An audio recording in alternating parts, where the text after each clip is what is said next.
Hello everyone, আসসালামু আলাইকুম। Welcome to Labna's daily blog. তো তোমরা সবাই কেমন আছো? আশা করি তোমরা সকলেই ভালো আছো এবং আমি আলহামদুলিল্লাহ ভালো আছি। অনেক দিন পর চলে আসলাম নতুন একটি ব্লগ নিয়ে। সো আজকে আমার একমাত্র ভাই আর একমাত্র ভাবির বিবাহ বার্ষিকী। আমি চাচ্ছিলাম ওদের জন্য আমার নিজ হাতে কিছু বানাতে।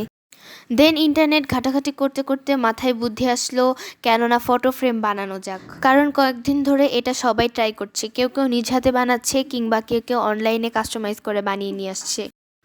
তো ফটো ফ্রেম বানানোর জন্য প্রথমেই কিছু পিক লাগবে, যেটা কম্পিউটারের দোকান থেকে ছোট ছোট করে প্রিন্ট আউট করে নিয়ে আসতে হবে। যার কারণে আমি রেডি হচ্ছি, এখন বাইরে যাব। তো তোমরা হয়তো আমার কথা শুনে বুঝেই যাচ্ছ যে আমি আজকে কোন ফটো ফ্রেমটা বানাতে যাচ্ছি।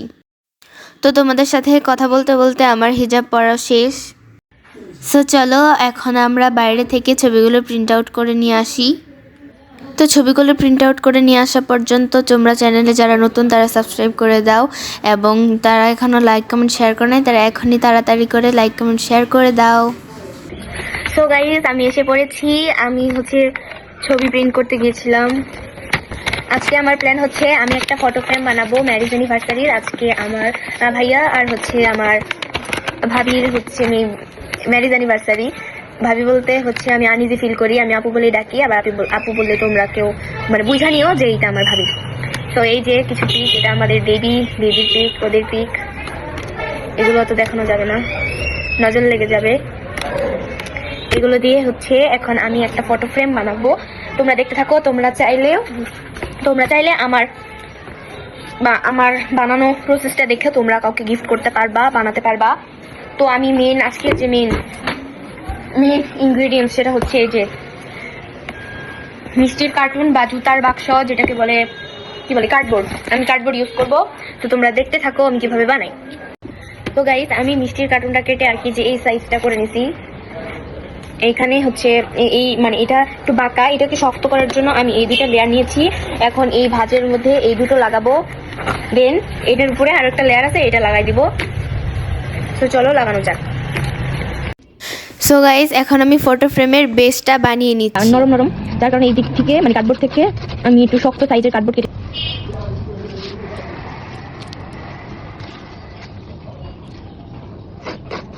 মাঝখানে ফাঁকা থাকবে, যার কারণে মাঝখানে সাইডটুকু শক্ত করার জন্য আরেকটা আমি লেয়ার দিতেছি।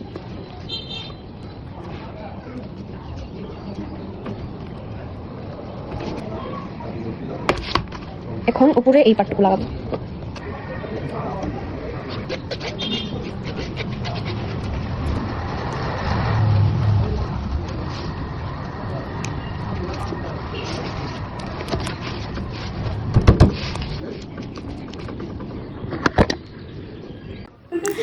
সো গাইস, এখন একটা পাতার মধ্যে ফেব্রুয়ারি মাসের যে ডেটগুলো আছে সেগুলো ক্যালেন্ডার দেখে এক্সেলে সাজিয়ে লিখে নিব।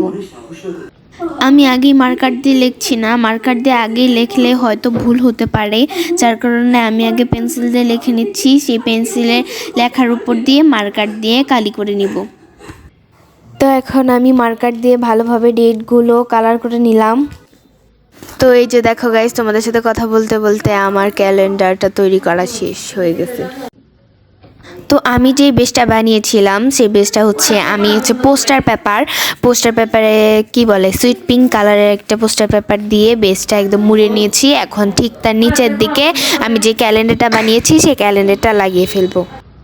দেন আমি সবার পিকগুলো এক এক করে গ্লু দিয়ে লাগিয়ে নিব। তো ফ্রন্ট সাইডে আমার ফুল কাজ শেষ। দেন আমি ব্যাক সাইডে দড়ি দিয়ে ঝুলিয়ে রাখার জন্য একটা দড়ি দিয়ে লাগিয়ে নিচ্ছি। তো দেখো এই যে এটা ফাইনাল লুক। আমি পিকগুলো বসানোর পর সাইড দিয়ে কিছু লাভ এঁকে নিয়েছি। তো তোমরা কমেন্ট করে অবশ্যই জানাবে এই ফটো ফ্রেমটা কেমন হয়েছে। আর আমি যখন বাইরে গিয়েছিলাম তখন কণিকাপুর জন্য সুন্দর একটা কাঠগোলাপের কাঁকড়া এনেছি। তো ভাবলাম এখন যেহেতু দেখি প্রায় সময় কাঠগোলাপ দিয়ে একটা ফুলের তোড়া টাইপ বানায়, তো ভাবছিলাম আমি ওই একটা দিয়ে সুন্দর একটা তোড়া বানাবো। তো আমি চেষ্টা করেছি আমার দ্বারা যতটুকু সম্ভব ততটুকু সুন্দর করার জন্য। দেন আমরা সবাই সাজুগুজু করলাম কেক কাটার জন্য। কি পরবে? জুতো পরবে না?